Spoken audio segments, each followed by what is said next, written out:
اللهم صلي على محمد وآل محمد. شلونكم حبايب قلبي متابعين الغاليين؟ ان شاء الله تكونون بخير وبصحة وعافية. رجعت لكم بهذا الفيديو الجديد المنوع، اتمنى يعجبكم. طبعا هنا اليوم كان عيد ميلاد بنت ابن اخوي وبنت اخوي بنفس اليوم، مصادف العيد ميلاد مالتهم، يعني البنية وعمتي الاختصار.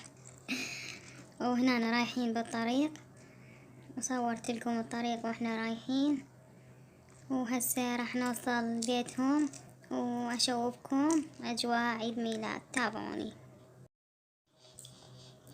شوفوا جمال بصرتنا ما شاء الله. ربي يديم الأمان علينا وعلى كل الدول العربية الإسلامية إن شاء الله، وربي يحفظ فلسطين وينصرهم إن شاء الله بحق محمد وآل محمد.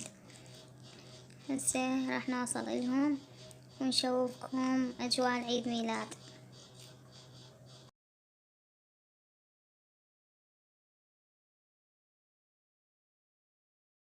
يا بعد روح ابوها مثل القمر شوفوها، وقولوا معي ما شاء الله، وقولوا معي ما شاء الله.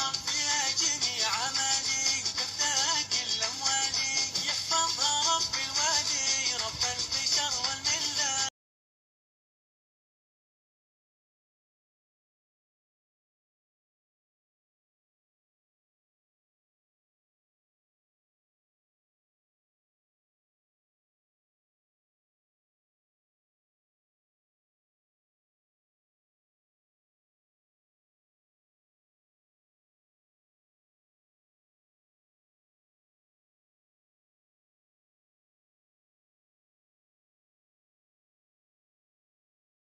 وهنا الأطفال طبعا هاي فرحتهم، تعرفون بالأعياد الميلاد والأعراس يحبون الأطفال يتجمعون ويرقصون، وهنا كانوا كلش فرحانين، وربي يحفظهم إن شاء الله ويديم هاي اللمة علينا وعليكم إن شاء الله.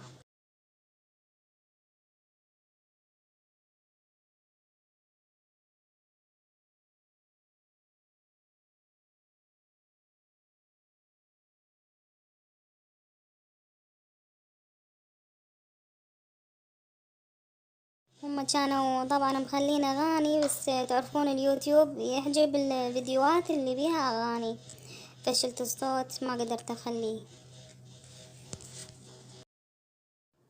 وهاي الكيكة طبعا أخذناها جاهزة، وأنا أخذت وياي بسبوسة، وهذا الكيك القطع أختي مسويته، أقولها عاشت عيدك.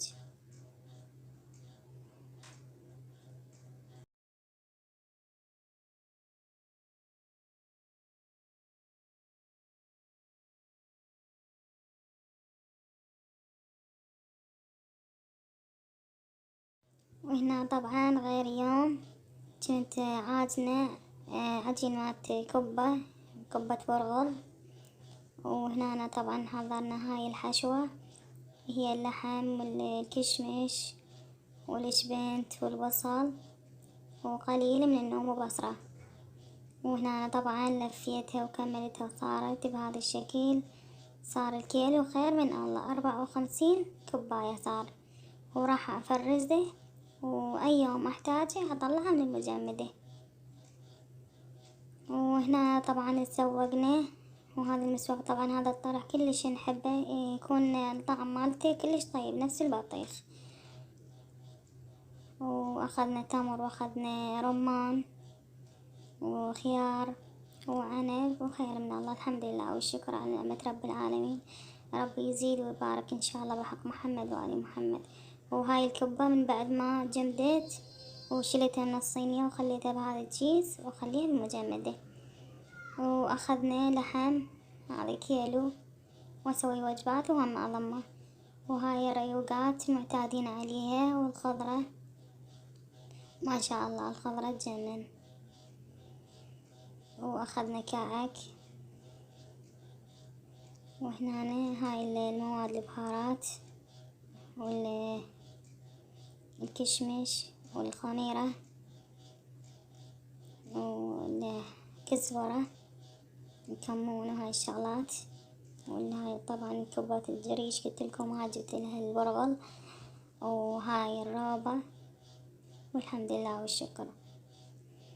وطبعا أهلي راحوا للزيبة وجابوا لنا قمر عرب كيلو، وجابوا لبن وجابوا زبد، وهاي الرابة.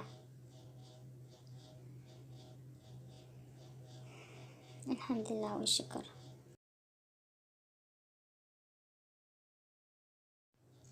شوفوا الروبة ما شاء الله تجنن، طعمها كلش طيب. هذا السطل مالته بألف، طبعا هنا أخذنا من عندنا وشفنا الطعم مالته كلش طيب. وهذا الزبد، والحمد لله والشكر. اللهم يشبع كل جوعاني بحق محمد وآل محمد. شوفوا هنا كاتبين عليه السعر ألف. وهنا كان غداني مسوين مقلوبة وسمك قلي، وهذا البطيخ اللي قلتلكم نحبه وطرشي، والحمد لله والشكر. خير وبركة من رب العالمين. وهنا كنا عازمين خالتي على العشاء، ما قدرت أصور لكم البداية، وهذا كان الفيديو اليوم. أتمنى إعجابكم، لا تنسون اللايك والاشتراك، ومع السلامة.